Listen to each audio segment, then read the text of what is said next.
From being Carrington's crown jewel to being frozen out colder than a League Two dugout in December. Once a symbol of Manchester United's next great era, is now packing for Barcelona, but not as a hero, but as an outcast. What happened?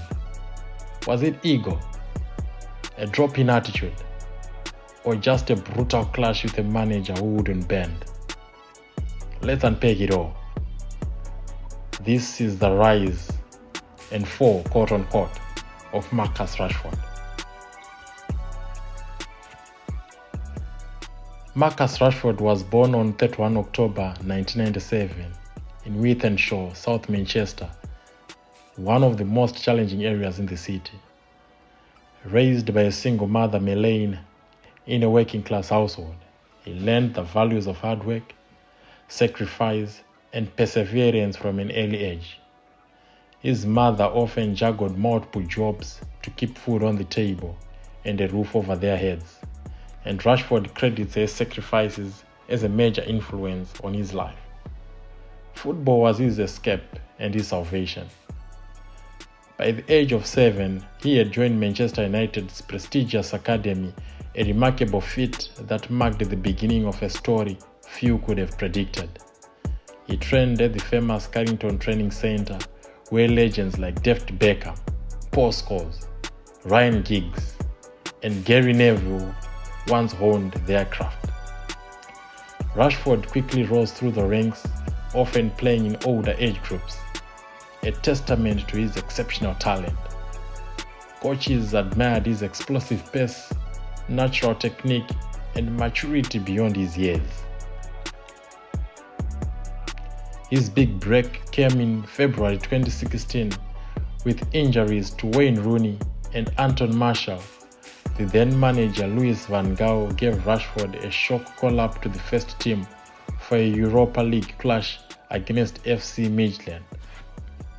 Rashford scored twice, and a few days later he made his Premier League debut against Arsenal and once again netted a brace. It was a fairy tale start, the local boy lighting up Old Trafford, fulfilling the dream of every child in Manchester. Rashford quickly became a household name, admired for his humility off the pitch and brilliance on it.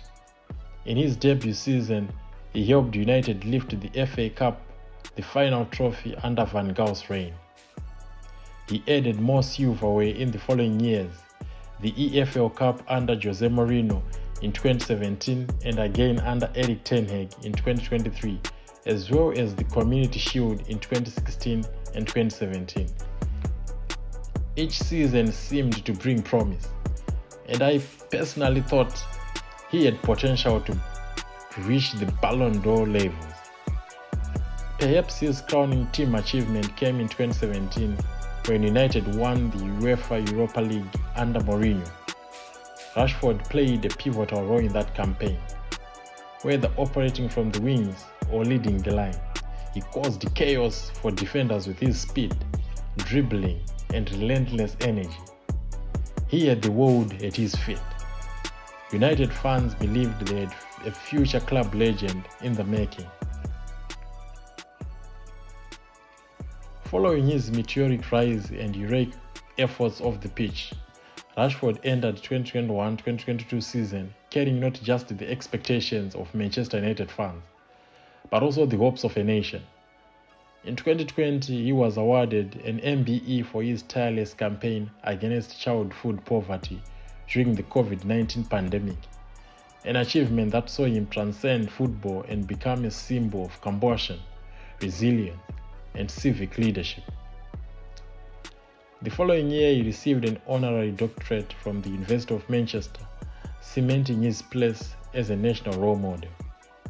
Yet, with great impact came great weight. The 2021-2022 season marked a noticeable dip in Rashford's form. He managed just 5 goals in 32 appearances across all competitions, which was a stark contrast to previous campaigns. He was recovering from a shoulder injury, and the emotional toll of social responsibility and media pressure began to show. For me, it felt like Rashford was burdened by injury, by expectation, and by the pressure of being more than just a footballer. He was still present, still fighting, but no longer at his explosive best. I think the dip in form wasn't failure. It was a reminder of his humanity. He still seemed like a good guy, compassionate and empathetic. On 11 November 2024, Manchester United made a bold move by appointing 39-year-old Portuguese tactician Ruben Amorim as the new head coach from Sporting Lisbon. The deal was done swiftly, with Amorim signing on until June 2027. Fans saw it as a fresh start. Amorim was known for high standards, bold decisions, and a strict culture of accountability. His reign began on November 24, and Rashford made an immediate impact. Just 90 seconds into the game against Ipswich Town, he scored. The game ended 1-1, but it felt like the old Marcus was back. A week later, on December 1, he scored twice in a 4-0 win over Everton at Old Trafford. 2 games in, 2 standout performances, and it looked promising. Then came the turning point. On December 12th, against Victoria Pilsen in the Europa League, Rashford started but was subbed off around the 56th minute. It wasn't just a tactical substitution, it felt like a message. 3 days later, on December 15, came the shock. Rashford, along with Alejandro Garnacho, were left out of the squad entirely for the Manchester City clash. No injuries, no suspension, just omitted. And Amorim explained, there are no disciplinary issues. It's about training performance, game performance, how you engage with teammates, how you push others forward, even the way you dress, the way you eat. We have to put the standards really high, quote unquote. Suddenly, it wasn't just about footballing ability. It was about professionalism, attitude, and standards. 2 days later, Rashford responded not with performances, but with words. For me personally, I think I'm ready for a new challenge, quote unquote. That quote sent shockwaves. From that point on, Rashford was iced out, benched, then disappeared entirely like he never existed in Amorim's plans. Between mid-December and late January, he missed over 10-day match squads. His only appearance was as an unused substitute against Newcastle. In a press conference, Amorim was asked about Rashford, and he replied, "I will not select a player who doesn't give maximum every day. I will put Vital before I put a player that does not give the maximum. I will not change that," quote unquote. It was clinical, frosty, no drama. Just a player put on ice for not meeting the standard. A relationship that once looked like a rebirth ended in silence. And here is the truth. Talent can take you far, but attitude, work ethic, and standards are what keeps you there.